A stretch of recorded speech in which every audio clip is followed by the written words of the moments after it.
nossa diretora científica. Como eu gosto sempre de falar, a doutora Vilma é formada em odontologia, né? Médica, neurologia e geriatra também, né? Ela, quem não sabe, ela primeiro formou-se em odontóloga e depois que ela fez a medicina, né? E psiquiatra Fiz junto. também, né? Não, fiz junto. Fez junto, tá. Então, hoje ela vai falar para a gente sobre cognição.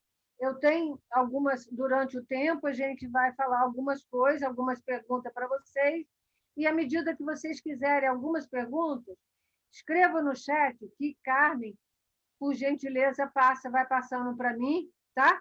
Por favor, que a Beatriz está nos ajudando hoje com o som, tudo que a gente pode aqui. A Beatriz é aluna da professora Moema, que está nos ajudando hoje. A professora Moema nem sabe que a aluna dela está aqui, mas eu consegui achar a Beatriz. Agradeço até, Beatriz Pileme, esse apoio que ela está nos ajudando. Tá? Pois não, professora Vilma, vamos lá. Bom, Agora a boa gente noite. fica só a Boa, doutora Vilma só, né? boa noite a todos. É com muito prazer que, mais uma vez, nós estamos aqui juntos para conversar um pouquinho, né? E adquirir coisas que a gente precisa aprender no nosso dia a dia. Então, quando nós vamos falar de cognição, eu gosto de começar com a definição de envelhecimento que Simone de Beauvoir fala. A Simone de Beauvoir diz que o envelhecimento, na verdade, apresenta, né, durante o nosso processo de envelhecimento, é um processo multidimensional. Quer dizer, o envelhecimento não é uma linha simples. Então, na verdade, ele é um processo, é uma coisa mais intensa, mais profunda. E é multidimensional.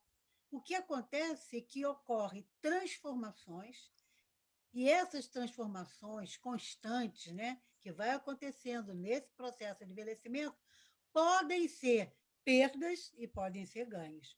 Mas, na verdade, o que é bonito do envelhecimento é que ele é um processo biopsicossocial, quer dizer, ele é multidimensional. Ele tem que ser visto pelos vários aspectos. Isso para lembrar que, se nós vamos ter mudanças, né, que pode ser perdas e ganhos, quando nós vamos falar da cognição, nós vamos falar das perdas.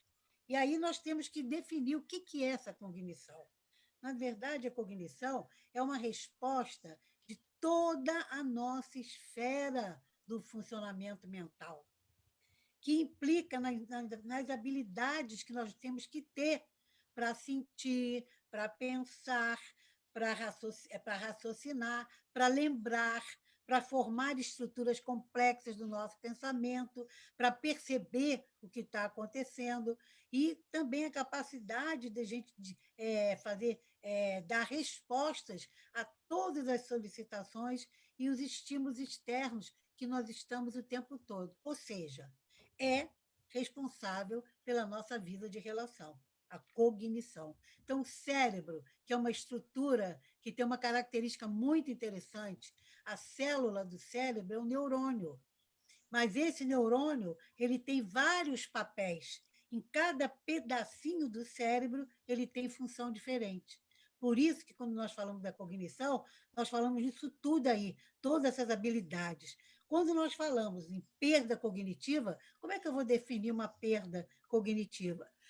É a diminuição dessas habilidades que eu falei, que são muito necessárias para a nossa vida de relação, para a gente poder existir como ser humano.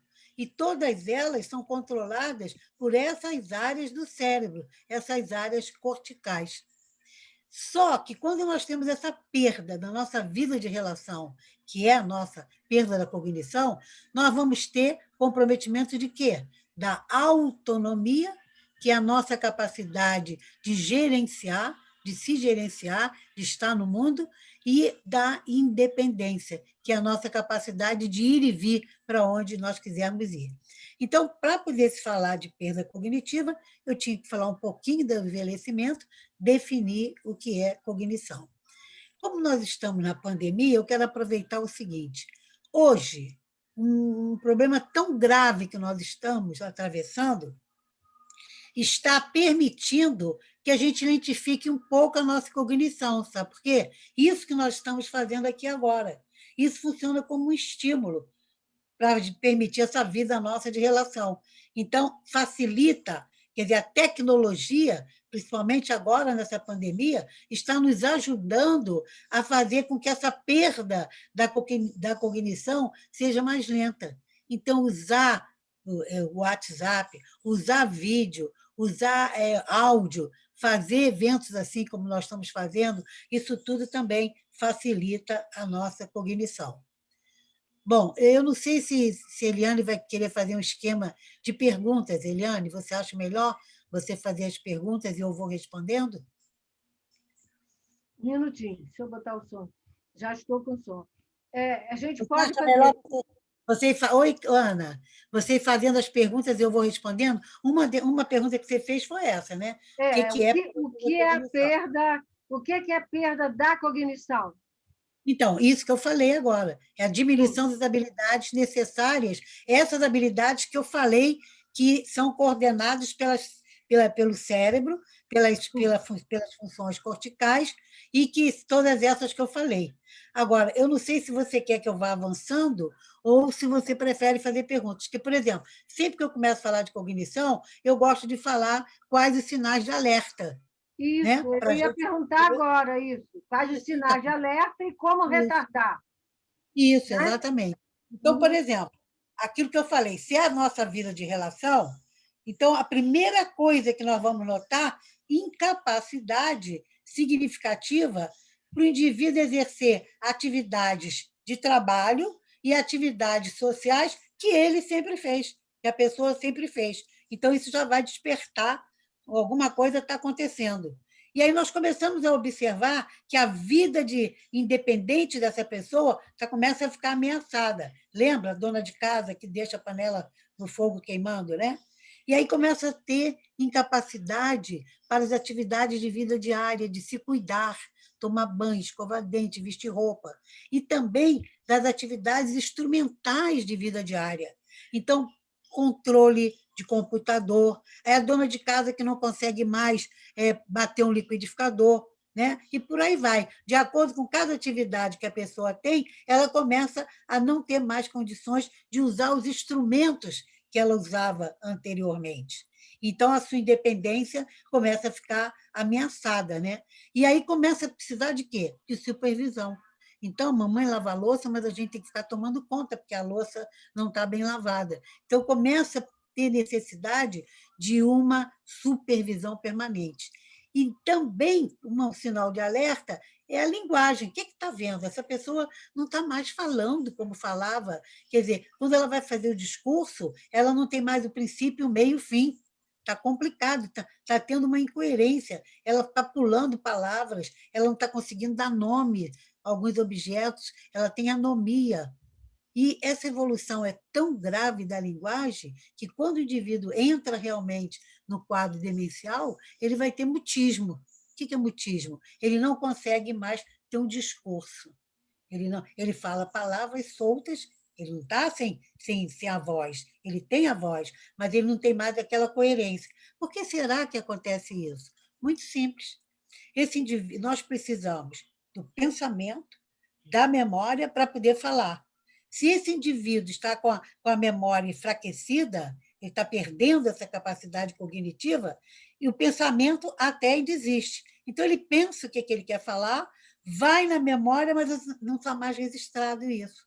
E aí essa linguagem desaparece. Então, existe um circuito entre pensamento, memória e linguagem. É por isso que o paciente que tem demência perde esse circuito. Ele não consegue mais elaborar isso. Muito bem. Outra coisa também que atrapalha e facilita piorar a cognição é que alguns distúrbios cognitivos se agravam por vários problemas emocionais, se a pessoa está tensa, se a pessoa está deprimida, se está com muita problemática em casa, má alimentação, o descondicionamento físico, vocês vão me ver falar muito disso. Hoje nós colocamos na nossa receita na lista dos remédios, nós colocamos atividade física. Atividade física hoje é considerado um remédio. Então, descondicionamento físico. O ambiente, aquilo que eu falei, um ambiente altamente estressante, não existe equilíbrio, não existe harmonia. Medicamentos, muitos medicamentos interferem na cognição, e aquilo que eu falei, perdas graves. Vai perdendo num ano, em meses. Agora, por exemplo, com a pandemia, essa perda rápida que as pessoas estão tendo de seus familiares, isso vai realmente fazer com que piore. Bom, você me perguntou também, será que a gente pode retardar? Não existe uma fórmula de bolo, não existe uma fórmula que você vai bater na batedeira, botar no forno e ficar um bolo bonito. Não existe isso. Mas nós temos atitudes que podem ajudar a proteger o indivíduo de perder essas habilidades todas que eu falei.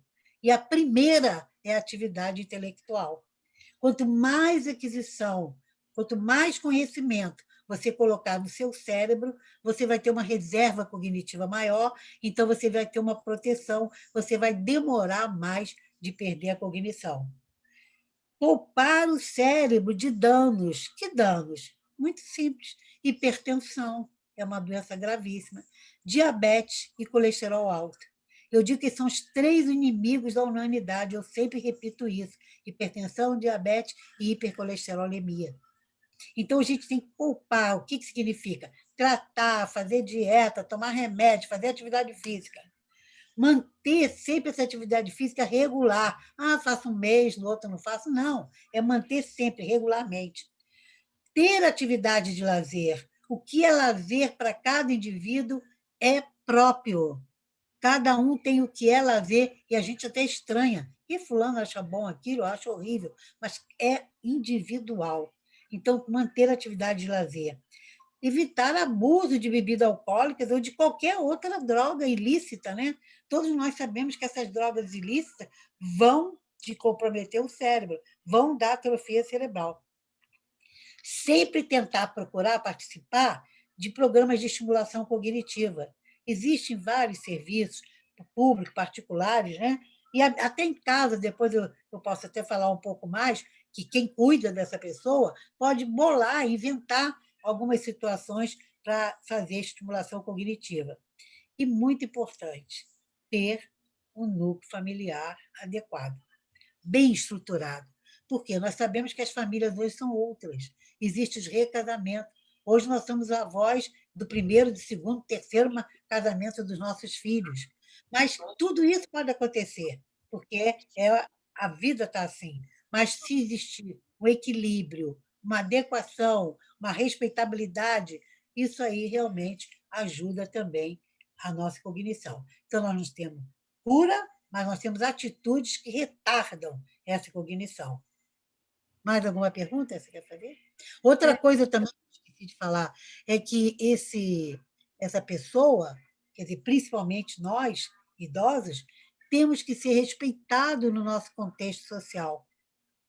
Por exemplo, a função desse avô é levar o neto ali na escola, que é na esquina, não tem perigo nenhum. É importantíssimo isso, ele sair, dar a mão ao neto e levar o neto na escola, e o neto dizer, conversando com o avô, isso é muito importante.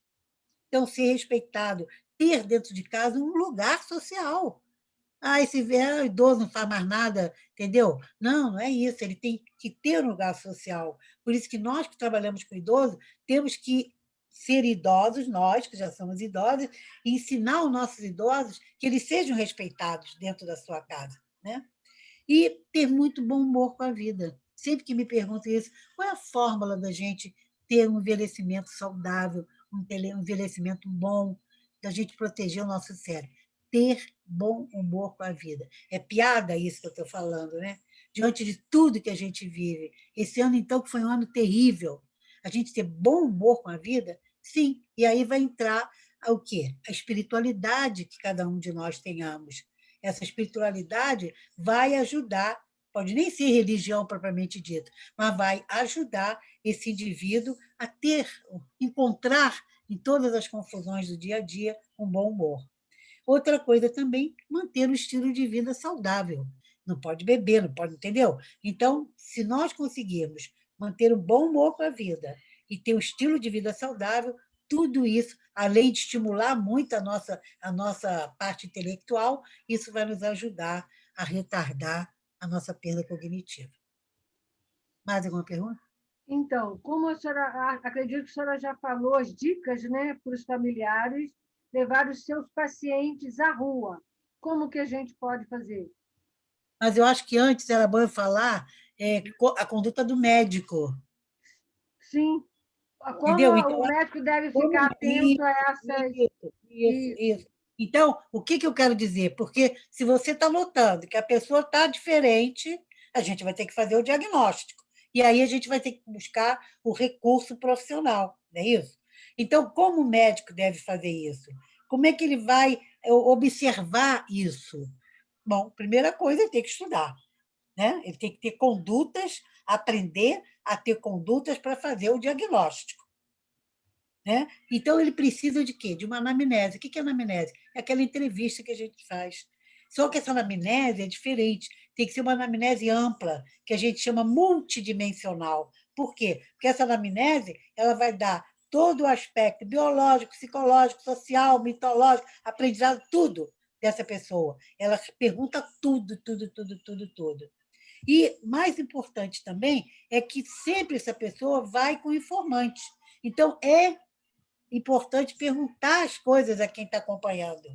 Existem questionários específicos para poder, para os familiares, existe até os funcionários com os questionários próprios para isso. Então, para o informante ajudar a pessoa que está convivendo com aquela ali. Outra coisa é fazer o exame físico, é claro, o médico tem que fazer, o exame neurológico, é muito importante o exame neurológico, por quê? Porque existem muitas doenças neurológicas que dão demência. E aí é muito da especialidade da neurologia. E também precisamos de um exame básico do estado mental desse paciente. Então, veja aí, só de médico eu estou dando, no mínimo, 3 especialidades, no mínimo, que é o geriatra, o neurologista e o psiquiatra, só de médico. Mas, além disso, eu preciso da avaliação dos outros profissionais. E aí entra todo mundo. Fono, físico, terapeuta ocupacional, assistente social, psicólogo, enfermeiro, todo mundo para poder fazer, traçar esse perfil e a gente tentar fazer o diagnóstico o mais rápido possível. Feito isso, tudo conversado, vamos para exames complementares. Aí vamos fazer as rotinas de sangue, para saber se tem alguma doença que possa ser detectada no sangue, né? E exames de neuroimagem. Hoje a gente temos um avanço muito grande. Nós temos a ressonância magnética. Hoje nós fazemos diagnóstico precoce, fazendo PET scan e fazendo exame de líquor. Então, detectamos precocemente se a pessoa vai ter ou não a doença. Então, isso é muito importante. É caro tudo isso que eu estou falando, claro que é. Então, qual é a minha experiência? Como é que eu tenho me conduzido nesse momento? Muito bem. Eu tenho que lembrar, primeiro, que nesse momento da pandemia, eu estou trazendo sempre essa vivência que nós estamos tendo agora, nós não podemos botar o paciente para fazer tudo isso. Se a gente tem que ver o risco e o benefício, né? Se vale a pena ou não. E temos, porque nós precisamos ter certeza do comprometimento. E se ele está em condições de saber o que está acontecendo. Então, temos que falar, porque ele vai ter que usar máscara. Ele vai ver que as pessoas estão evitando, não estão abraçando ele. Então, a gente tem que tentar fazer ele entender que nós estamos numa pandemia. E outra coisa, esclarecer com a família quem vai ficar com ele. Vai ser cuidador ou vai ser alguém da família? Explicar para os familiares a necessidade de protegê-los, de não deixar ninguém chegar perto com suspeita da doença e também sem máscara, sem nada disso. E quem poderá fazer? O que se pode fazer em casa? O que a gente pode usar dentro de casa? E aí a gente pode usar jogos, nós podemos usar leituras, né? Nós podemos usar religião, a televisão, rádio, está todo mundo passando missa e fala do pastor, entendeu? Então, tudo isso pode ser colocado para esse paciente se sentir bem em casa, né? E outra coisa, contato celular, aquilo que eu falei. Ele fala com vídeo, ele fala com áudio, ele vai ver as pessoas. Não deixar de fazer os tratamentos. O médico tem que falar muito isso. Não deixar de fazer os tratamentos anteriores. Manter a casa em uma atividade lúdica, para ele gostar, ele não se sentir bem, para ele não se sentir mal. E lúdicas que possam estimular. Vamos jogar dominó, vamos fazer quebra-cabeça, jogo de memória, né? E, hoje em dia, nós médicos podemos fazer a consulta online. A minha experiência grande foi essa. Eu fiz consultas online, e isso foi muito bom. E aí eu criei para mim uma norma muito interessante que eu achei, porque muita gente pedindo receita, muita gente pedindo laudo, muita gente trazendo exames para a minha portaria. Na minha portaria já tem um lugar certinho lá, que os porteiros botam para esse setor meu de atendimento. E aí, no meu cartão de visita, eu coloco uma frase, quando eu dou as receitas, eu coloco uma frase que diz o seguinte: desejos que dias melhores venham fazer parte das nossas vidas. Por quê?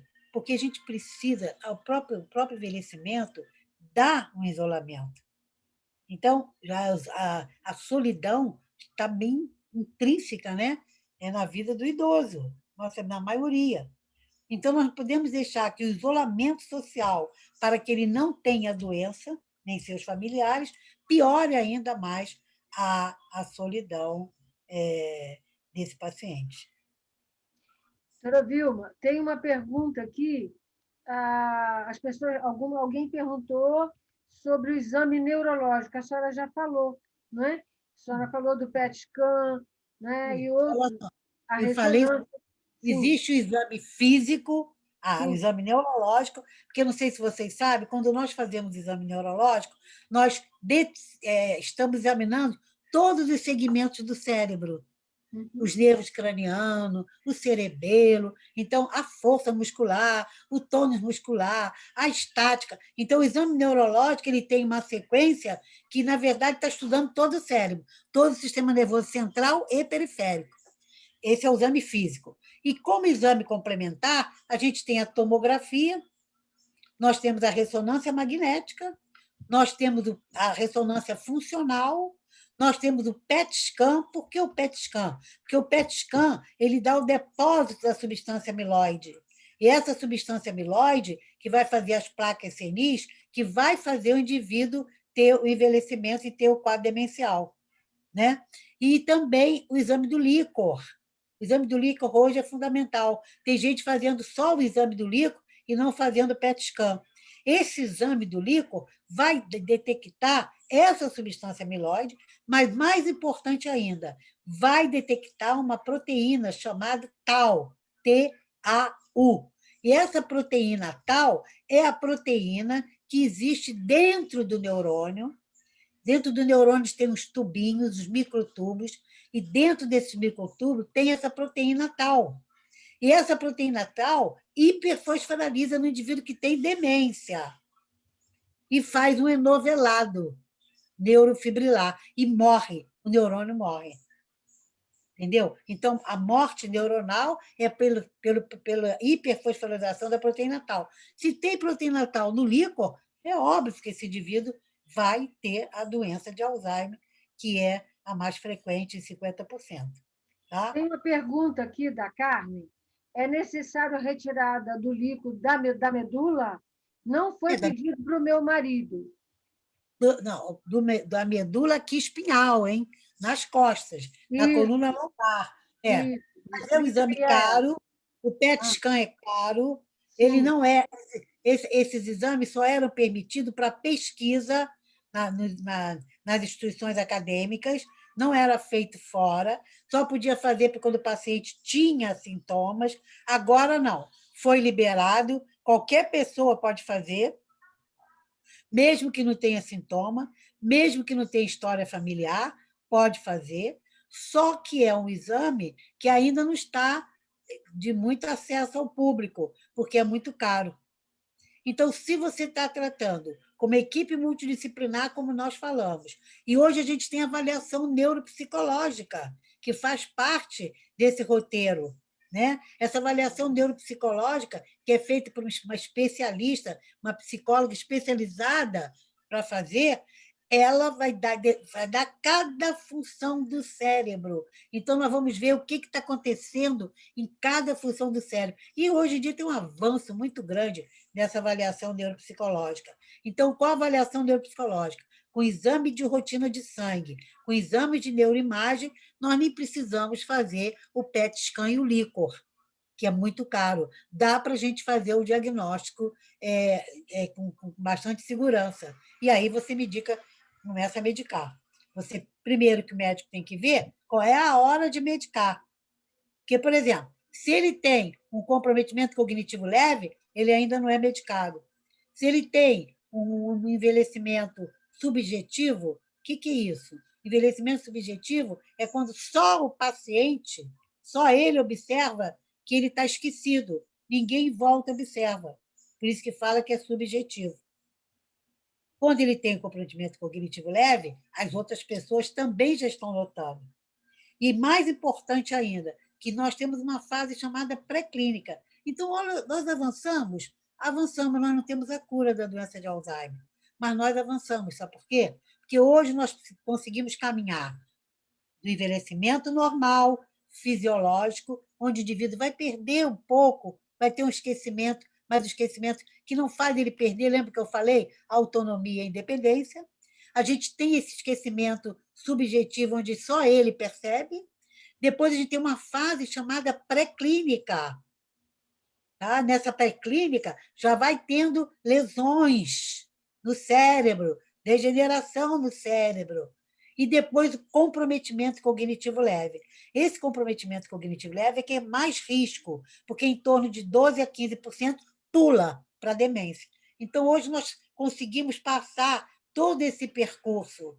Não temos remédio para apagar isso, mas temos remédio para lentificar. Esses medicamentos que nós usamos hoje, que são os anticolinesterásicos, eles são, que vocês conhecem, rivastigmina, galantamina, donepezila, cloridato, memantina, são medicamentos que vão lentificar esse percurso todo que eu estou falando aí. Entendeu? Então, a gente hoje não tem a cura, mas já temos avanço. E tem vários remédios aí que estão sendo estudados e que com certeza vão sair. A Carmen falou aqui, professora, que isso tem quase 12 anos do início da doença do Eduardo, marido dela, né? 12 anos. 12 anos. Mas quando o paciente começa a ter os sintomas, ele já tinha lesão. A lesão, aquela fase pré-clínica, ele já tinha lesão. Tem paciente que já tinha lesão há 10 anos, 5 anos, e depois é que começa os sintomas. Entendeu? Entendi. Certo. Agora tem mais uma pergunta aqui.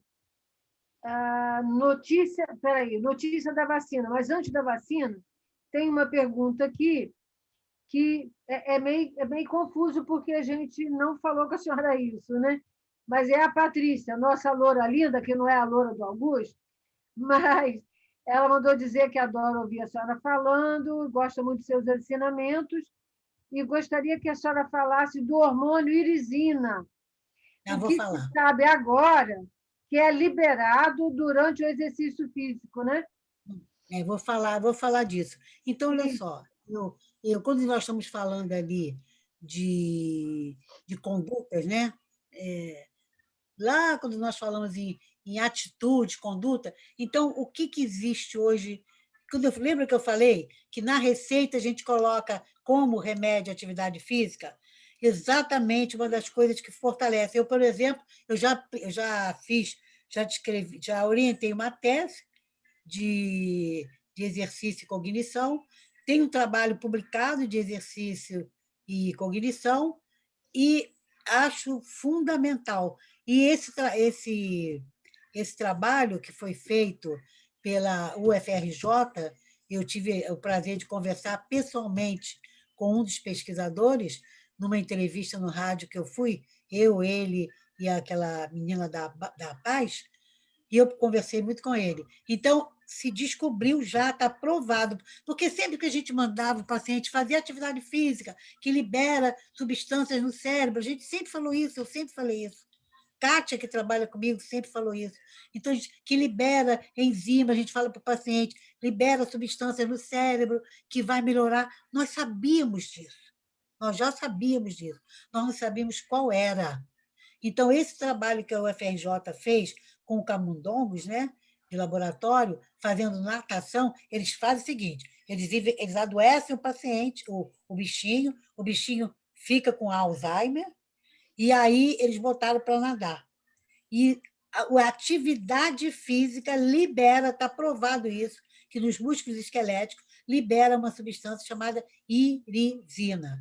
E essa irisina vai diretamente proteger o cérebro. Então, é por isso que a gente cada vez mais está mandando fazer atividade física regular, porque também não é só o cérebro. A atividade física melhora o coração, melhora o pulmão, melhora toda a nossa musculatura, as nossas articulações. Então, é realmente um remédio.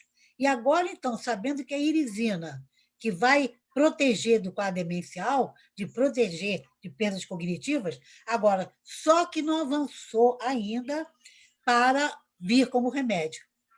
Eu acho que eles estavam com problema de dinheiro, que eles estavam recebendo verba do Canadá, e foi isso que ele me falou, e naquela época eles estavam meio sem dinheiro. Então, parou um pouco e agora estão começando a voltar a falar outra vez. Mas ainda não se liberou para remédio, nada disso, que será muito bom se isso acontecer. Mas, enquanto isso, vamos fazer a nossa atividade física. É isso Mais aí, alguma? com certeza. Não tem mais perguntas aqui.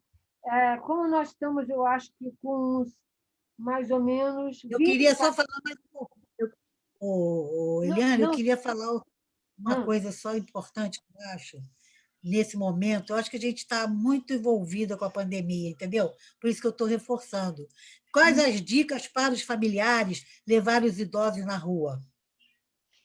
Sabe o que E que eu aí? queria, sabe o que que eu queria pedir?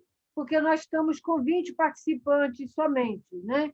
Então, a gente vai abrir o microfone, vai abrir também a tela, vou pedir a Beatriz para abrir, porque aí eu acho que as pessoas vão se sentir mais acolhidas quando a gente Isso. abrir tudo isso para elas. O que que vocês, Bia, o que que você acha? Eu acho também. Eu acho que Pode eu vou ser, falar né? agora diretamente para os famílias. Isso, porque a gente vai abrir, logicamente que tem que falar um de cada vez, né? A Olha Beatriz só, vai tomar a minha, conta e a a minha gente ideia é vai assim, abrir para todo mundo, ok? abre para todo mundo e eu vou falar exatamente para os familiares. Depois eles fazem pergunta. Ok, beleza. Ela vai abrir, ela tinha fechado. Espera aí que eu saí dela. Agora vai Pode abrir. começar, pode começar. Bom, então, olha só. Primeira coisa, lembra que eu falei lá atrás? Dependendo da situação em que o idoso estiver, com demência ou sem demência, com perda cognitiva ou não, nós vamos ter que tentar esclarecer para ele o que está acontecendo. Claro, se ele tem um nível socioeconômico melhor, se ele tem um nível educacional melhor, ele vai entender melhor, né? Se não tiver muito comprometido. Então, nós temos que explicar o que é, por que essas limitações todas. Mas a melhor conduta é ficar em casa mesmo, está provado isso. Está voltando tudo porque as pessoas foram para a rua. Aí vem parte financeira, tudo isso que a gente sabe que está acontecendo. Mas, dependendo do nível desse paciente, dá para a gente, para a família ficar melhor. Então, por exemplo, o idoso ainda é independente, tá? Para realizar as atividades dele financeiras. E aí fica aquela situação, não tem jeito, só papai ou só mamãe é que tem que ir no banco, não pode outra pessoa, ou porque não fez a procuração, ou porque esse paciente não está em condições ainda de ser interditado. Então, tem que levar ele ao banco, não tem jeito. Então, tem que respeitar o horário que é dedicado aos idosos, tem que protegê-lo o máximo que puder, entendeu? Botar máscara, botar tudo. Tem que ter o maior cuidado para proteger esse paciente. Seguir esse horário, né? Como eu já falei. Se o idoso, por exemplo, é o idoso que precisa de espaço livre, ele não consegue ficar, a casa é pequena, ele não consegue. Então, o que nós vamos fazer, meu Deus? Tem uma varanda para ele pegar sol? Tem no prédio onde ele mora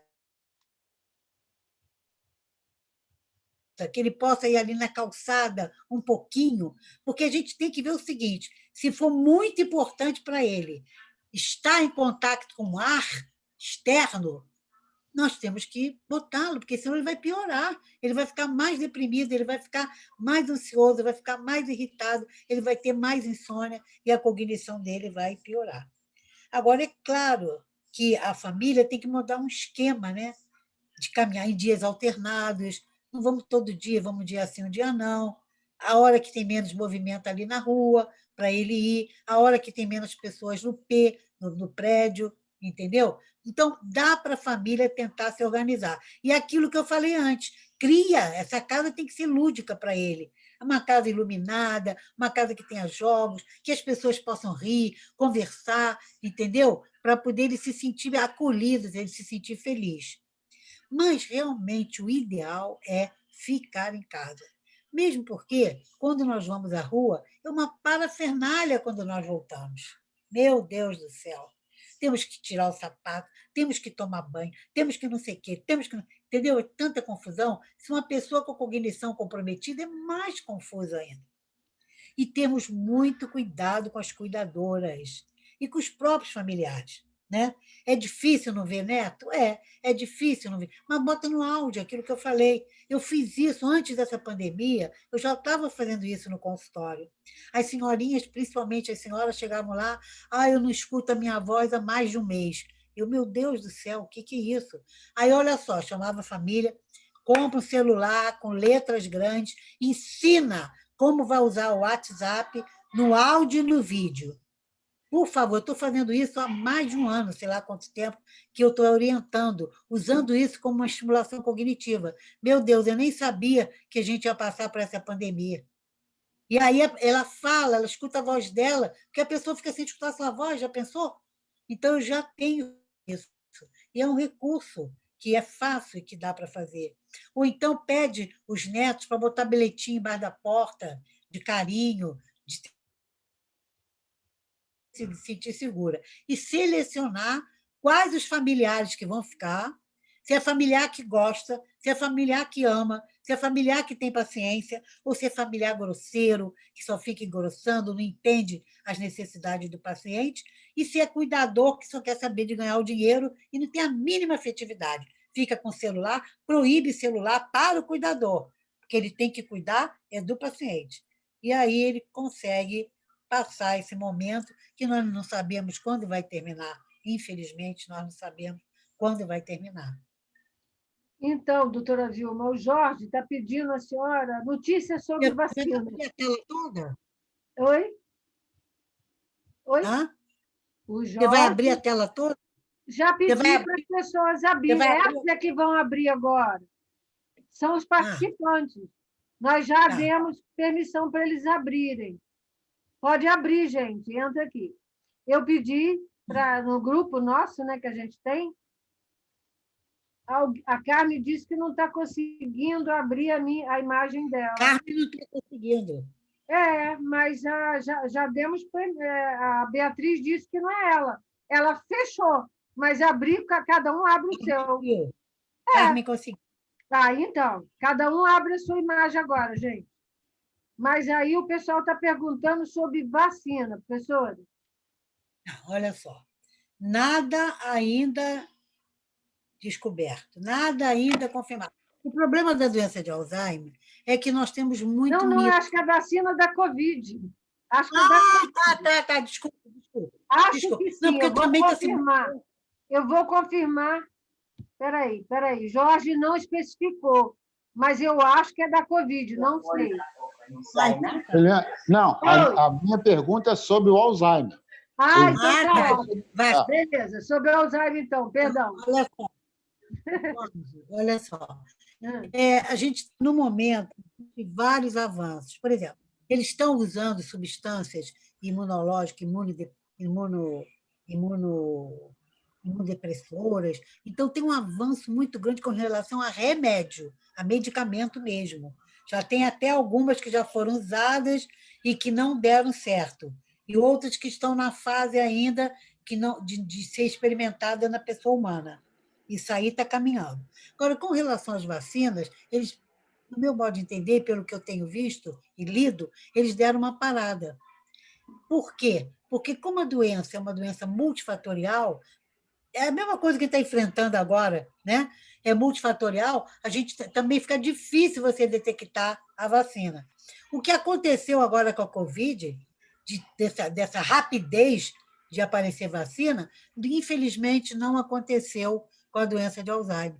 Eles se complicaram e não conseguiram ainda. Existe linha de pesquisa, sim, para vacina, existe linha de pesquisa, sim, para substâncias novas, que prova, mas visando a cura, visando essas substâncias que vão vir, é para parar o processo, é para cura. Não é igual a essas que nós usamos, que é para lentificar o processo. E as vacinas também, os estudos continuam, mas nada ainda definido. Mesmo porque eu penso, quer dizer, esse é eu que penso, quem sou eu, né? Eu penso o seguinte: quando as vacinas chegarem, elas não vão mais ser usadas para os pacientes que já têm a doença. Provavelmente vão ser usados naquela escala que eu falei, que é o envelhecimento subjetivo, envelhecimento normal, envelhecimento subjetivo, na fase pré-clínica e até no comprometimento cognitivo leve. Na doença em si, eu acho que eles não vão usar a vacina. Mas tem estudo, sim, mas nada ainda definido. Tem muita coisa mística, muita coisa mito, tem muito mito com relação à doença de Alzheimer, entendeu? Então, a gente tem que ter muito cuidado. Por exemplo, a gente está sabendo do uso do canabidiol. Eu tenho estudado isso. Eu estou participando de um grupo, porque realmente eu não tenho condições de fazer esse medicamento, porque ele não foi liberado para a doença de Alzheimer. Não foi. Existe pessoas usando, achando que melhora o comportamento, mas para o remédio, o comportamento volta a ser alterado. É a mesma coisa dos outros neurolépticos que a gente está usando. Né?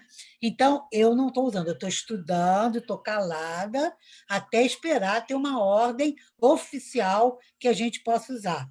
Ela não veio para Alzheimer, ela veio para epilepsia e agora estão usando para autismo.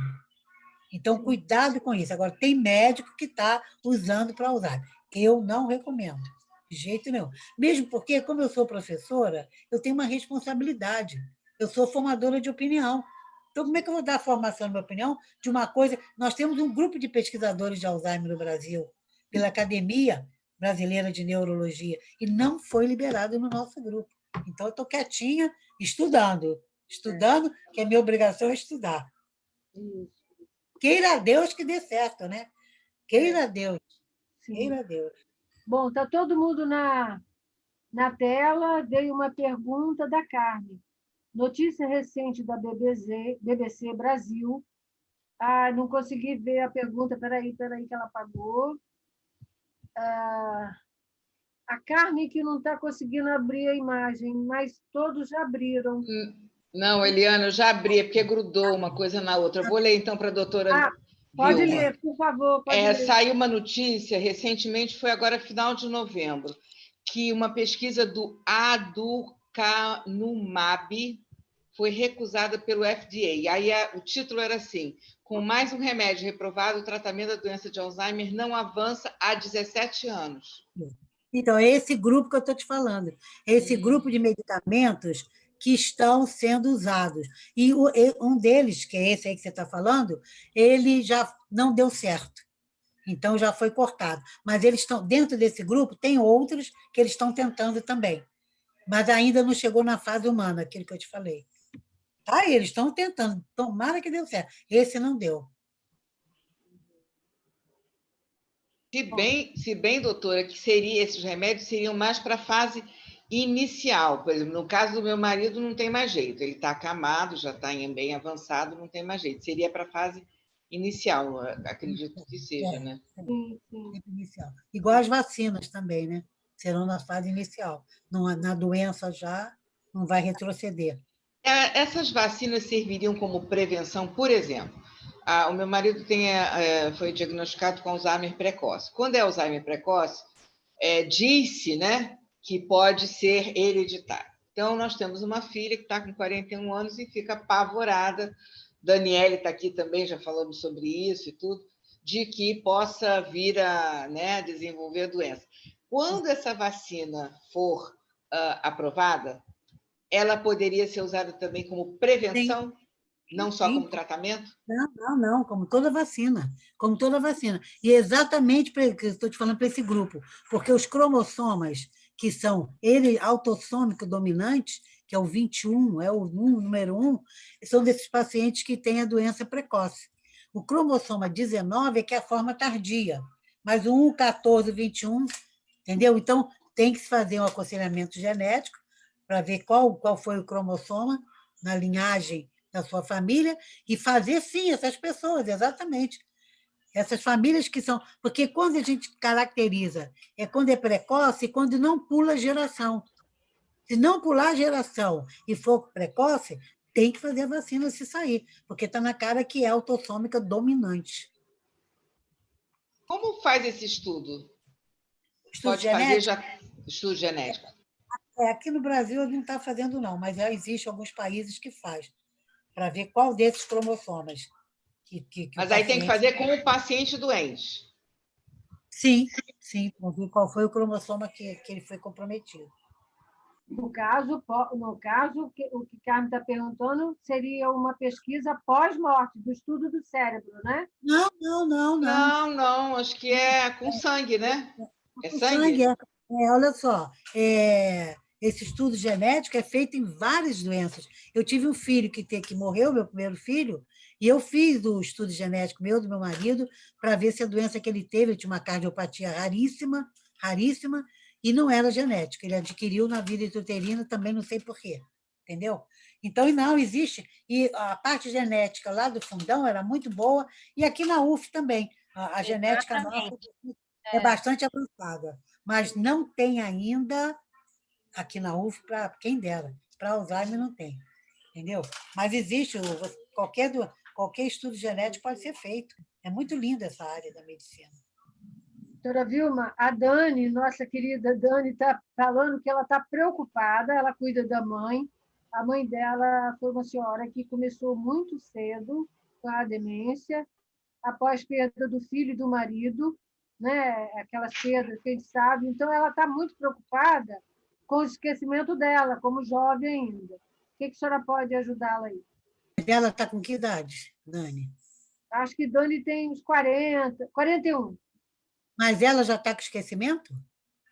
Não, ela está dizendo que ela está com esquecimento. Eu acredito, como leiga, que seja por conta do estresse e do cuidado, isso é normal. Mas eu gostaria que a senhora dissesse, né, alguma coisa para ela, para tranquilizá-la. Olha só, Dani, a sua pergunta é uma pergunta que a gente escuta sempre. Eu vou ter a doença da minha mãe e do meu pai? Isso aí a gente não pode afirmar, porque existem mutações, né? Mutações é que vai mudando a parte genética. Agora, eu penso o seguinte: se você está com alguma coisa de esquecimento, qualquer pessoa que esteja com alguma coisa de esquecimento, aquilo que eu te falei, que é o esquecimento subjetivo. Você sente dentro lá de você que alguma coisa não está igual. O pessoal em casa, nada, tudo bem, não tem nada não. Então, procure ajuda sim.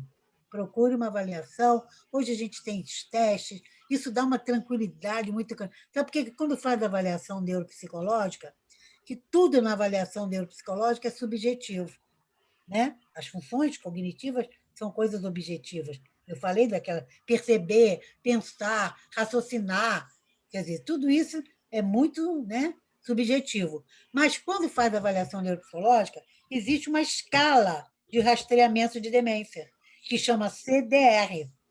Esse CDR vai de 0 a 5. Então, quando a neuropsicóloga acaba de fazer os testes, ela joga nessa tabela. Se der 0, você não tem a doença, é o seu envelhecimento normal. Se der 0,5, você está naquele grupo do comprometimento cognitivo leve, que é um paciente de risco que pode pular em 15% para demência. Se você tem 1, 2, 3, 4, 5, você já está com a doença. Isso dá uma tranquilidade muito grande. E hoje, se a pessoa tiver coragem, quiser saber mesmo, faz o PET scan e o exame do líquor, e aí define se vai ter a doença ou não. Entendeu? Só que quando a pessoa quer fazer isso, a minha conduta profissional, eu faço toda uma fala. Se você está preparado, Nós não temos cura da doença. Você quer saber se você vai ter essa doença? Você precisa disso? Porque, por exemplo, alguns pacientes meus, não é minha rotina, não é. Mas alguns pacientes meus eu tive que fazer, porque eram pessoas com grande poder aquisitivo e queriam definir a vida econômica deles, da família, entendeu? Não, eu quero fazer testamento, eu quero fazer... E aí, graças a Deus, os 3 que eu pedi não tinham, graças a Deus, entendeu? Mas eu acho que a gente tem que esclarecer. Você está preparada para isso? Mesma coisa de dizer para você, você está com HIV, você está com AIDS. Embora o AIDS hoje não tem cura, mas tem o tratamento. Então, a gente tem que pensar o seguinte: é cura, por exemplo, insuficiência cardíaca não tem cura, insuficiência renal não tem cura, só se fizer o transplante, coração, só se fizer transplante. Então, existem muitas doenças. Na neurologia, então, eu tenho 300 mil doenças gravíssimas que não têm cura, mas tem tratamento, tem qualidade de vida. Então, o que a gente precisa é que o paciente tenha uma qualidade de vida. Se vale a pena isso, entendeu? A gente tem que... Agora, essa angústia sua existe mesmo. Todo mundo que tem paciente com a doença Você na quer família. falar, Dani? Alguma coisa? Pode Eu falar. queria perguntar se esse PET scan e o outro do líquor, se tem cobertura de plano de saúde, a senhora sabe? Olha, eu soube, não tem plano de saúde não, mas eu soube que tem alguns planos de saúde que pagam uma parte, pagam Tá uma bom. porção. Por exemplo, hoje a gente está pedindo, não pede nem um PET scan, a gente pede só o líquor, para saber se tem a proteína tal. E aí é mais barato. Estava em torno de 10 mil os 2 exames. Nossa, não vou poder fazer. Começou por dor, era 2 mil e tal, mas eu sei que subiu a beça. Ô, Dani, Subiu porque... Oi. eu vou te dizer, você poderia dar um exemplo, antes de eu apresentar quem chegou agora, poderia dar um exemplo do esquecimento que está te afligindo? Qual seria? Fica à vontade para dizer ou não. Tá, não, eu vou até tentar achar um exemplo aqui legal para falar para vocês. No começo da doença da minha mãe, quando ela ainda queria muito ir para casa de praia, e eu tinha que administrar a ida dela com uma cuidadora que ia, meu tio que mora mais próximo pegar, a cuidadora vinha embora porque fazia curso no final de semana, meu tio substituía enquanto eu estava trabalhando. A gente tinha um caderno de comunicação, e eu achei esse caderno, né, e fui ler coisas que eu fazia no começo da doença, essas dicasinhas.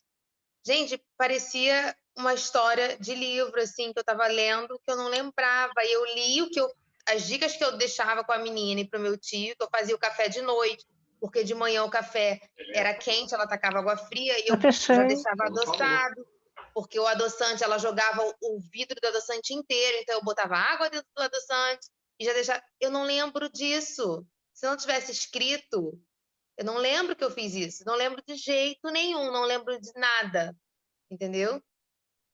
Então, e outros Dani, esquecimentos. Oi. Dani, olha só, você lembra que eu falei ali de atitudes? Por exemplo, Eu como é que está o sei, seu lazer? a senhora já estava falando quando eu entrei, desculpa, eu não sei se eu peguei tudo. Ah, bom. Então, existem atitudes que tardam. Por exemplo, atividade de lazer, atividade física, olha a irisina, a substância que o músculo esquelético libera. Vá... Falhou o som. Congelou. Congelou.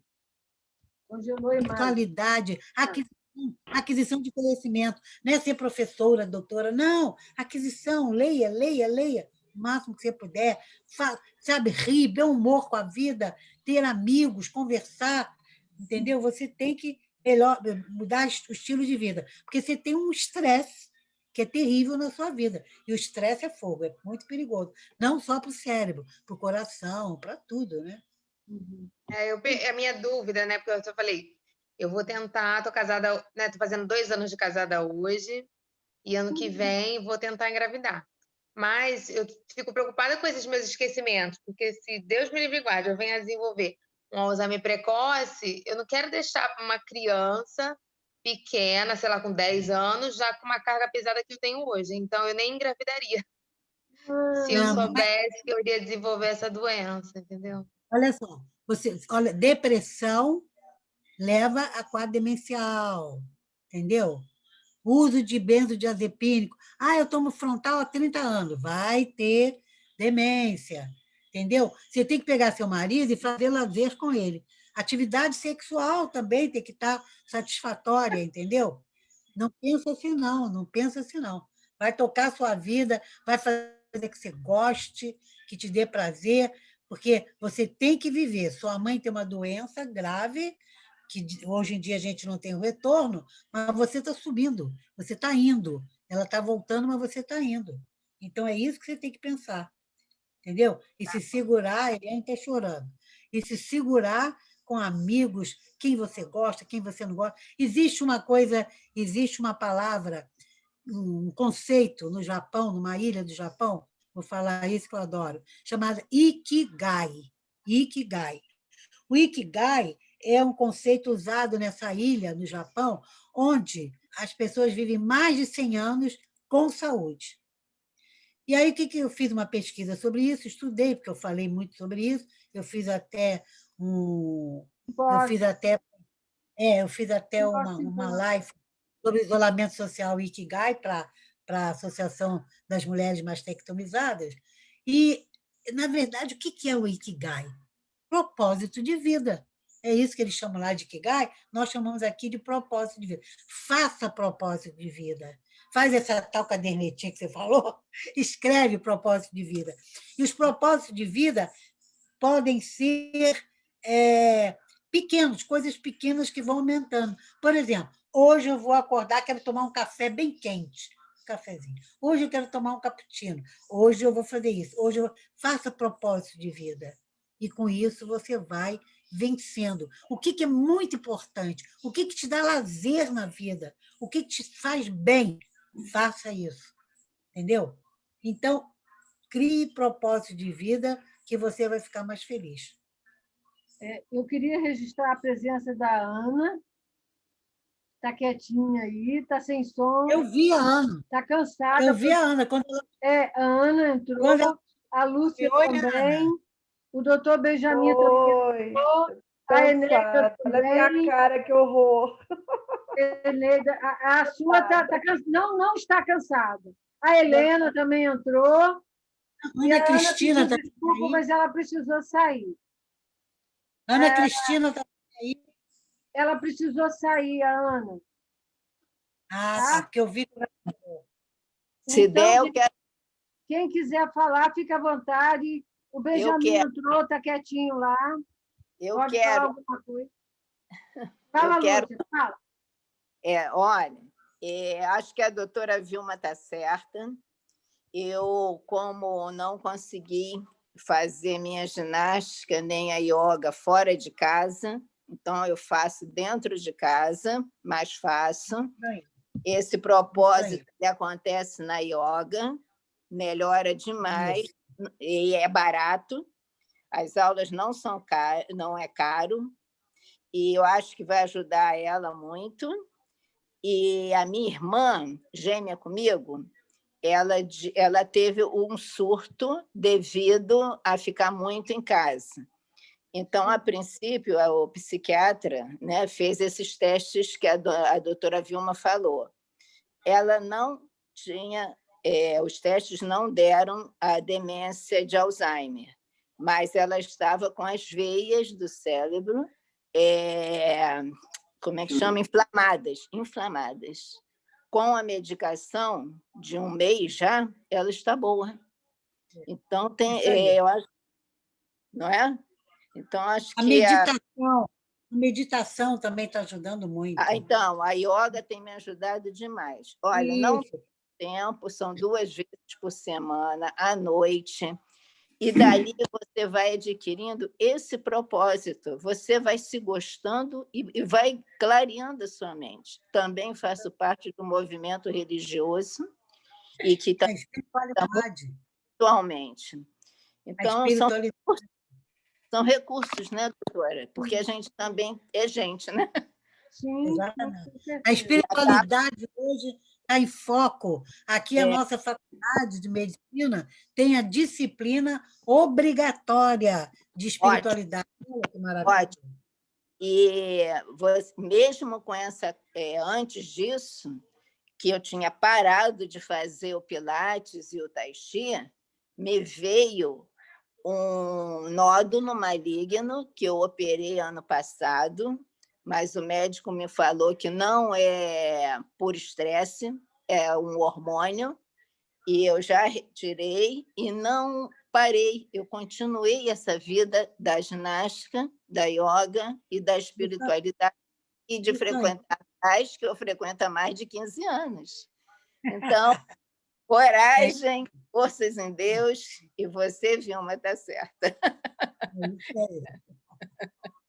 Obrigada. Você me provocou.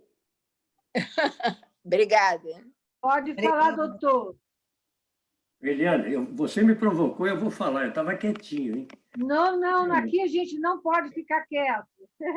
Vilma, eu sou teu colega, mas eu sou da velhíssima guarda. E uma das coisas que eu queria chamar a atenção, e principalmente o cuidado com a mulher idosa, são as infecções urinárias. Porque isso mata. Porque isso vai dar infecção urinária, que começa a dar cistite, que começa a dar pielonefrites, nefrites, e isso realmente é um dos fatores que a gente tem que tomar cuidado. E a mulher idosa, eu estou falando primordialmente da mulher idosa, nós temos um caso que realmente a falta de hormônio leva um pouco ao ressecamento vaginal e vulvar. Eu acho que é um cuidado que deveria se ter. Eu estou puxando a sardinha para a minha brasa, porque eu sou ginecologista, e como a minha... Bom, eu ainda estou em atividade, mas a minha clínica é só de pessoas idosas. Ô, Vilma, eu só tenho 61 de formado, hein? Eu tenho 51, menos 10. Então, eu ganhei em 10. Então, a realidade é o seguinte, esse cuidado eu acho muito importante, porque o uso da fralda, você leva a infecção. Então, é uma coisa que eu gostaria de chamar a atenção. Existem os cremes que estão saindo ultimamente, que são cremes apenas hidratantes vaginais, não tem hormônio. Então, é importante que cada uma consulte o seu ginecologista para poder receber uma orientação a esse respeito. Isso é uma afirmação e é uma coisa que eu acho de muitíssima importância. Agora, eu queria fazer uma pergunta a você, Vilma, sobre a coexistência de outras doenças, doenças neurológicas. Porque, realmente, eu estou com minha esposa, que, inclusive, era minha instrumentadora também, era uma mulher dos 7 instrumentos, uma excepcional, é pintora, e pintava tela, porcelana, era uma excelente dona de casa, mas, familiarmente, eram 5 irmãos, todos 4 tiveram Alzheimer e faleceram, e ela está numa fase leve para intermediária, vamos dizer assim. Eu uso um artifício muito grande, que é a música, e as músicas, principalmente, eu acho que é uma coisa importante que ela escolha a música, entende? Porque ela repete, ela canta, e eu acho que ela cantando, inclusive, ela movimenta as articulações, que é uma coisa importante, né? E então a música e também a fisioterapia. Ela anda, etc. e tal, mas eu acho de suma importância. Agora, um fisioterapeuta que tenha uma boa orientação nisso. Agora, eu queria perguntar a você sobre a possibilidade, isso me abalou um pouco também, porque concomitante apareceu um Parkinson. Já foi diagnosticado por uma colega. E eu queria saber realmente da relação.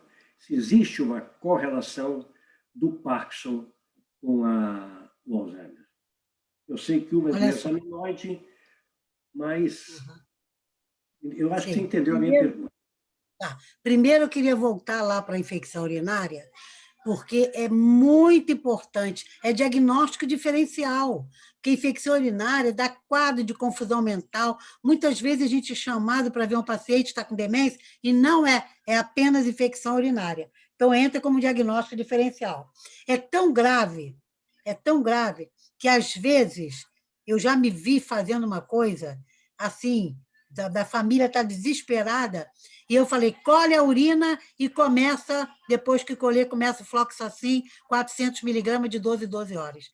Entendeu? De tão grave a situação da paciente, e clinicamente tudo aquilo me dizia que era infecção urinária, eu mandava colher, já fiz isso, mandar colher a urina e começar com fluoxacin para salvar. Então, infecção urinária, idosa, tem que fazer sempre exame de urina, principalmente paciente que usa fralda, pelo amor de Deus.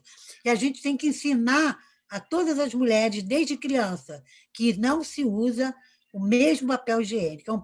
É um papel higiênico para limpar o ânus e um papel higiênico para a parte anterior. Isso aí é uma regra, porque, infelizmente, a mulher tem os orifícios muito próximos. Então, é fundamental o que o senhor falou. Agora, com relação ao Pax, é o seguinte, a gente tem que prestar atenção. Por quê? Quando o paciente tem doença de Alzheimer, o comprometimento motor é tardio. Claro que eu vou falar medicina no amor, nunca tuju nem jamais, né? Mas existem regras para a gente poder fazer o nosso diagnóstico, senão a gente nunca faz diagnóstico. Então, na doença de Alzheimer, o comprometimento motor é tardio. E na doença de Alzheimer, o comprometimento motor pode ser sinais parkinsonianos. Entendeu? Então, é doença de Alzheimer que evolui com sinais parkinsonianos, mas não tem nada a ver com a doença de Parkinson. Então, existe a doença de Alzheimer, que no final pode dar parkinsonismo. Existe uma doença chamada doença de Levy, que abre o quadro com sinais parkinsonianos. E existe a doença de Parkinson, que pode ter a demência da doença de Parkinson. Então, existe uma perguntinha muito simples. Quando o paciente está com sinais parkinsonianos, qual é a pergunta? O que começou primeiro? O esquecimento ou essa rigidez? Ah, não, começou o esquecimento primeiro. Isso é doença de Alzheimer. Começou o esquecimento e evolui com parkinsonismo. Ah, doutora, começou junto. Quando estava esquecido, já começou a ficar com alucinações visuais, com essa rigidez. Isso é doença de Levy. Não, doutora, tem Parkinson há muito tempo, agora que começou o esquecimento. Isso é demência do Parkinson. Então, é simples, é só isso que a gente tem que perguntar. Tá legal? Prazer, hein? Em vê-lo aqui. Quem mais, gente? Quem mais quer? Falei, Eliana. Viu? Falou, viu? Não ficou quietinha aí. Helena, Ana não está cansada, de jeito nenhum. Nem um pouquinho. Eu só tenho uma coisa aí a acrescentar, foi falado da yoga, né? E não sei se tem gente aqui que usa o Instagram, e tem o Instituto Hermógenes, toda terça-feira pela manhã, às 8 da manhã, tem uma live gratuita de yoga, de 8 às 9. Ele é muito conhecido. Então, para quem, né, quiser também experimentar, cada vez é um instrutor. Sim. Né? Mas quem quiser experimentar, quem tiver acesso... Não, Instagram e Facebook, agora que eu lembrei também, desculpa. Como eu uso no Instagram, mas tem no Facebook também, se eu não me engano. Eu não sei se todo mundo tem acesso, se todo mundo usa a ferramenta, mas eu achei importante informar. Ele tem livros publicados, ele é muito conhecido, Hermógenes, muito conhecido. Sim. Né, e tem muita live também, né? Eu acho que, reforçando o que a doutora Vilma falou, né? Eu acho que cada um vai encontrar o seu Ikigai, né? O que é o seu propósito de vida? O que você gosta? O que te dá prazer, né? Então, primeiro a gente tem que se fazer essa pergunta. Né? O que te motiva, né? O que te motiva? E aí, reforçando também o que a doutora Vilma falou, né? Primeiro, às vezes a gente tem que Não, às vezes a gente não tem disponibilidade de fazer muita coisa. Então, vamos começar por pequenas coisas, né? Começar no pequeno, fazer disso uma disciplina, uma rotina, né? E aí depois, para tornar isso um hábito, para depois, né, incorporar novos hábitos, né, nessa rotina, e aí aumentar, né, novas coisas, né? Novas coisas que a gente gosta. É isso aí, é isso aí. É isso, tá? Obrigada, gente. Bom, é isso. Alguém mais? Eneida? Boa noite. Tudo bom? Edna? Cadê? Alguma pergunta? Aqui. Existe medicamento para vou para casa? Para aquela coisa de ir para casa, ir para casa? Existe algum medicamento que... Não sei. Olha só, quando isso aí é o distúrbio do comportamento, né? Nós usamos neurolépticos. O que são neurolépticos? São medicamentos que são usados para a parte psíquica, porque nós não temos o remédio que corrige a cognição, mas nós temos remédio para dormir, temos remédio para agitação motora, temos remédio para agressão, temos remédio para depressão, e esse negócio de ir vão para casa, que faz parte do processo, ele pode ser controlado com neuroléptico, risperidon, quetiapina. Ou então, às vezes, uma conduta. Sai com o paciente, dá uma volta e ele realmente esquece. Tá bom, obrigado. O meu voo para casa está cada vez aumentando mais, entendeu? Ele tinha um horário, era o negócio do pôr do sol, agora é no amanhecer, é durante o dia. Existe a síndrome do entardecer, que a gente medica só na hora, uma meia hora antes, que é quando vai a noite chegando. Isso não é só para demência, qualquer idoso pode ter isso. Você, então, faz SOS, medica SOS. Mas esse medicamento... E também na hora que ela está com muito estresse, você tem que tirar ela desse momento, tentar fazer alguma coisa, dar um suquinho, um cafezinho, chamar para alguma coisa. Olha a televisão aí, está passando o programa, não sei de quem. Tirar ela... Abre a porta, sai e volta.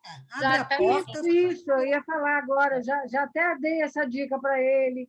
Faz que vai dar uma volta no quarteirão, sei lá. Mas no meu caso, no caso dela, ela parece bem consciente disso, que ela quer, ela não está na casa e quer ir mesmo. Quer dizer, todas essas artimanhas, todos esses jeitinhos, com ela não cola. A casa que está na cabeça dela é outra. Ô, Jorge, imagina a minha que queria ir para a Itália todo dia, ela ia para a Itália todo dia. Eu mandava ela até o elevador, e do elevador ela parava e dizia: mãe, volta que tem que pegar passaporte. Ela voltava, sentava e estava ali a necessaire dela. Todo dia a necessaire dela estava pronta. E imagina que a casa dela é na Itália. Caramba. Ela ia todo dia. Olha, até quando veio o psiquiatra fazer a curatela dela é lindíssima, ele botou isso. Ele ficou aqui 2h30, ela só falava mamma mia, ele botou lá que ela só falava mamma mia, e aí ele falou para mim: mas para onde que ela está indo? Deixa, doutor, que ela vai lá, ela vai viajar. Aí ela ia até o elevador, abria, mãe, volta correndo, esqueceu o passaporte. Ela voltava, sentava, botava a malinha dela e estava bem. Já foi, já voltou, já viu a casa dela. Já esqueceu naquele momento, é verdade. É isso. Nossa, era maravilhoso. O corredor aqui é grande, então até chegar lá e voltar, já esqueceu. Comigo também, Jorge, deixa eu te falar, eu tive essa experiência. A minha mãe ficou querendo ir para a casa da mamãe e ela ainda tinha muita lucidez para a época, né? E o que eu fazia, de acordo com a Brás, né? Vamos ali. Só que ela dava esses rompantes, tipo, quase 11 horas da noite, porque o problema da mamãe sempre foi sono. Enfiava ela no carro, aí ela pegava uma fronha, enfiava qualquer coisa que ela via pela frente, prato, escova de cabelo, escova de dente, botava a fronha embaixo do braço, aí eu dava uma volta de carro com ela pelo bairro, ia falando, ia conversando com ela outros assuntos para ver se ela esquecia. E voltava para a garagem, entrava em casa ela. Você não me levou para casa da mamãe? Eu falei, então, lembra que a gente foi lá, mãe? Vovó não estava. Foi na casa do meu tio, que mora lá em São Pedro da Aldeia. Amanhã a gente volta lá. Você está me enganando? Não, mãe, não tô não. Vamos lá. Ia conversando, tirando do carro, levando ela para a cama, dando SOS. Fiquei fazendo isso por uns 2 meses, quase todo dia. Mas depois passou. Hoje sinto até falta dela pedir para ir para casa da mamãe. Olha, nós tivemos uma associada bem antiga, ela era da Ilha do Governador, e ela teve filhos, a filha dela teve gêmeos nos Estados Unidos, e ela tinha que ir para lá ficar com a filha. Aí ela falou comigo, o que você acha, Eliana? Eu devo ir? Falei, não sei, você conversa com o seu médico. E o médico deu as recomendações médicas, medicamentos, e ela viajou para os Estados Unidos. Depois que ela estava lá, ela me passava a notícia. Naquela época, eu acho que não tinha WhatsApp, pelo menos eu não me lembro, tem muito tempo isso. E, de repente, um dia, assim, 10 horas da noite, a Sheila me ligou e falou, eu estou desesperada, a mamãe está aqui, querendo voltar para o Rio, para a Ilha do Governador, ela morava lá na Jardim Guanabara, sei lá, na ilha. O que eu faço? Ela está no quarto arrumando a mala, eu falei. Aí ela foi conversando, eu falei, mas aonde ela parou essa mala? A nossa mala estava no banquinho, no cantinho do quarto. Aí eu falei, mas você deixou a mala com as roupas para ela ver. Quer dizer, aquilo para ela foi uma referência, né? Então eu falei, põe essa mala, põe umas roupas, dá uma volta de carro com ela por aí, volta, você chegou no Brasil, dá um tempo. Ela fez isso, olha, ela levou não sei quantos meses lá. Quer dizer, pode dar certo ou não. São dicas que a gente vai tendo durante o tempo, né? E que a gente vai escrevendo no nosso livro da Abraz. Um dia ele sai. Entendeu? Existe uma coisa Jorge, também de autoimagem? Isso aí você tem que ter um jogo de cintura, que é lógico, às vezes você está cansado, é só você que cuida dela, né? Às vezes você cansa tanto o trabalho que você faz, você vem do trabalho, como também os cuidados, né, com o paciente. Mas, dentro do possível, é assim que a gente vai levando, como a professora Vilma falou, com humor, porque senão a gente não der gargalhada, a gente pira, tem que ser assim. A Patrícia, o prédio dela todinho não aguentava mais ouvir as músicas italianas, porque ela botava a mesma música de manhã até à noite. O prédio todinho sabe cantar as músicas, e a mãe dela achava que era a mesma música que ela estava botando naquela hora, entendeu? A doença é isso aí, entendeu? A gente que tem que se modificar, se adequar ao problema do paciente. Essa é a verdade, né? Existe uma coisa de autoimagem. Eu, quando filmo ela fazendo alguma atividade e mostro, ela não se reconhece.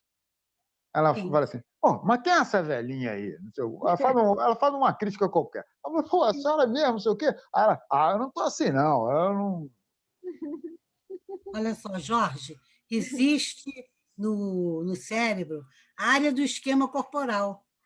A gente reconhece o nosso braço, a nossa perna, entendeu? Claro que se uma pessoa está tendo atrofia difusa cerebral, ela não vai mais se reconhecer. Ela não mais se reconhece no espelho, entendeu? Isso também acontece com o paciente esquizofrênico. Ele também não se reconhece mais. Nem nas fotos, nem no espelho. Tá bom, obrigado. Eliana, qual é o... Oi, pode falar. Que a doutora falou, qual é o nome do remédio que você falou que serve de SOS para esse da tarde? Risperidon. Olha só, são neurolépticos. Risperidon, quetiapina, olanzapina. Obrigada. Dose baixa, tem que dar, por exemplo, o risperidon a gente tem de 1 miligrama, a gente dá a metade. A quetiapina tem de 25, a gente dá a metade. A olanzapina tem de 5, a gente dá a metade. Sempre que for dar algum desses medicamentos, tem que começar com a metade. Dar metade. Tá. Uma vez ao dia, que é essa Não, hora da tarde para de noite, né? O paciente está todo dia agitado, tem que fazer todo dia. Dose baixinha que poderá aumentar ou não. Agora, se é só a síndrome de entardecer, por exemplo, você tem que fechar as janelas, fechar a cortina, não deixar ela ver a noite chegar e dar o remedinho meia hora antes do entardecer, 15 minutos antes. Deixa eu Tá. só falar com vocês, Obrigada. agradecer a Beatriz, a Feleme, que nos ajudou. Tá? Eu solicitei, porque eu queria gravar, queria fazer toda a questão de não ficar sozinha, porque eu imaginei que a gente tivesse um número maior de pessoas e eu não conseguisse conduzir, e ela foi assim uma maravilha. Eu quero agradecer ela vai precisar sair e a gente vai continuar até a hora que vocês quiserem, né? A gente vai continuar, mas embora a gente tenha a previsão de acabar até 9h30. A gente está acabando, Beatriz. 9h30. 9h30 já? Então... 9h30. Então, mais ou menos 10 minutinhos só, a gente está acabando. Se você puder ficar, viu, Bia? Mas, de qualquer maneira, a gente agradece a sua ajuda, o seu apoio aqui, foi maravilhoso. Pode ter certeza que você vai ser a nossa mais nova voluntária, entendeu? Eu queria pedir, quem chamou, doutora Vilma? Pode falar. Benjamin. Benjamin. Tem olanzapina ainda, já agora, de 2,5, viu? Que ainda é melhor ainda para começar. Sim. Saiu agora. Também tem muitos desses medicamentos estão vindo em líquido. Quer dizer, hoje em dia a gente manuseia bem. A gente só não consegue parar da cura do distúrbio cognitivo, infelizmente. Isso aqui, infelizmente, não dá. Então, eu queria falar com vocês, já são 9h30, a gente acaba só agora em 10 minutos, tudo bem? Pode ser? Né? Porque também fica muito cansativo para todo mundo. A nossa próxima reunião, dia 17, se eu não me engano, vai ser a última da Nacional, que vai ser a live. Eu não me lembro quais os profissionais agora, não me lembro. Mas a nossa poderá ser dia 22, mas eu queria ouvir a opinião de vocês, se a gente faz dia 22, vai ser a última do ano, e em janeiro a gente volta com com a condição que vocês vão dizer para a gente. Gostaria de ter em janeiro ou não? Vamos fazer férias ou não? Muita gente está dizendo que não quer parar em janeiro, porque nós não vamos poder sair, não vamos poder viajar, etc. A gente pede a Deus que isso esteja fora do contexto, né? Que a gente tenha um resultado, uma notícia melhor, uma esperança em relação à Covid, mas, pelo que a gente está ouvindo hoje, o cenário é bem triste, né? Então, a gente não tem previsão. A Nacional nos mandou comunicado que até julho todas as nossas atividades serão ainda remotas. Então, infelizmente, a gente não tem outra notícia melhor do que essa, não. É essa mesmo. Vocês gostariam da reunião 22 de dezembro? Seria a última do ano, tudo bem? Então, beleza. Tudo bem. Beleza. Tudo bem. Eu gostaria de pedir a vocês como que poderia ser essa reunião, sugestão. Vamos tentar transformar essa reunião num momento de muita alegria, apesar da gente estar vivendo um momento de muita dor. Eu hoje já chorei muito, por acaso eu falei até na hora com a Carmen, a morte do doutor Ricardo me sensibilizou muito, me entristeceu demais, porque eu sei o que ele fez pela minha irmã. Essa pessoa foi criada na minha casa, ela vem ser irmã da secretária da Vilma, e ele foi um ser humano assim para ela, maravilhoso. Ele há 20 anos que ele cuida dela, ela teve um tumor mandibular e esse tumor é recidivo. Então, várias cirurgias ele fez, ele recebia ela no consultório dela em Ipanema, cuidou do pai dela com câncer, tudo isso, gente, sem um tostão, ele nunca cobrou um tostão. Então, ela tinha nele um amigo, um pai, sabe, era uma pessoa maravilhosa. Então, ela está, sabe, assim, arrasada, e ela me passou isso por áudio, de uma forma assim, muito triste, que também me tirou do chão na hora. Mas assim, a gente está vivendo um momento de muitas perdas mesmo, mas a gente pede a Deus forças, né, para a gente seguir adiante, para a gente ter fé, esperança em 2021. Nossa campanha foi maravilhosa, só temos elogios para a campanha. Nós vamos ser convidados até para cantar em outras campanhas, porque nós demos show, né? Eu peço desculpa, outras pessoas também participaram, mas o José fez milagre para colocar aquilo que ele colocou. Ficou faltando alguns vídeos de outras pessoas, porque deu problema, mas aquilo que ele conseguiu fazer foi o que ele conseguiu, não teve outro jeito. Mas assim, a gente foi muito elogiado, agradeço a Deus, tá? E agradeço a presença de vocês também aqui hoje. Estaremos aqui dia 22, se Deus quiser. Vamos fazer a oração? Alguém quer falar mais alguma coisa? Eliane, eu só queria que fosse dedicada a oração para José, que José está com Covid. E meu filho também. Sim. O filho? O filho da Vilma é o filho mais novo, me preocupou com ela, por ela, né? Porque a doutora Vilma tem uma saúde assim, hoje em dia, né? Meia precária. Está ótima, maravilhosa, mas ela tem problemas por conta da tireoide, que assim, ela teve medo e não se cuidou um pouco. Então, assim, nem pensa em trazer a Sofia agora, pelo amor de Deus, deixa a Sofia com a avó materna, porque a Covid tem que passar longe da gente, de todos nós, né? Todos nós. Né? É o filho da Vilma que está com Covid? É, o filho mais Qual novo. a idade? Qual a Começou idade? agora, 40 anos, começou agora, 2 dias. Mas Olha, o Zé, porque nosso secretário, nosso o secretário filho José, mais novo dela e o nosso Zezinho, que fez a nossa campanha. Né? A gente pede a Deus pelos dois e por tantas outras pessoas que estão acometidas com a doença. Tá?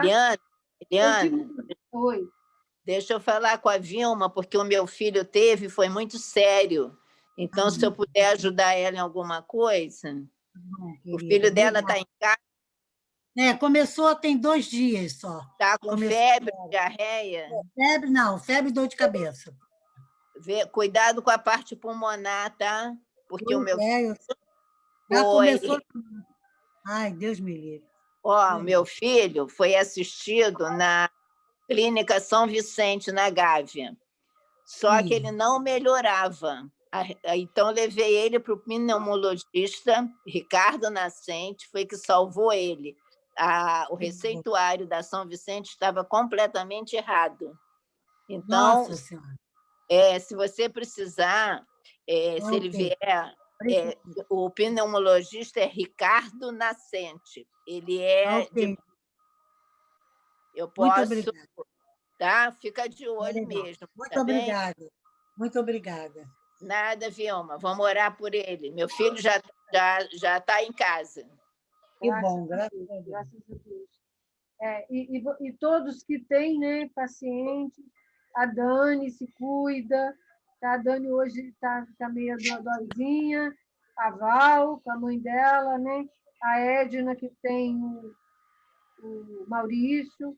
Eu sou boa de memória, eu guardo o nome de todo mundo, vocês estão vendo, né? O Eduardo, da Carmen, a mãe do Fábio, eu esqueci. A mãe do Fábio, eu esqueci. E do Jorge. Vera. E a do Jorge? Rosa. Então, Vera e Rosa, não vou esquecer. A Daniele está dizendo que ela vai se cuidar, pode deixar, beleza. Então, tá. Então, vamos lá para a nossa oração. Concedei-me, Senhor, Concedei-lhe, Senhor. Senhor. Esqueci. Estou pensando em outras coisas, acabei esquecendo. A serenidade. Esqueci completamente. A serenidade.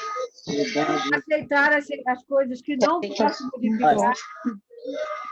Aceitar as coisas que não posso modificar. Não posso modificar. Coragem para modificar aquelas que posso. Coragem para modificar aquelas que posso. Sabedoria para perceber a diferença. Sabedoria. Para perceber a diferença. Pela primeira vez, o que é o estresse, né? A gente esquece mesmo. Gente, uma boa noite. Fiquem com Deus. E até Boa noite, obrigada, doutora Vilma. Boa noite, obrigada, doutora Vilma. Obrigada, doutora. Vilma, muito Obrigada obrigada. a Hein? todos. Boa noite a todos. Boa noite. Boa noite.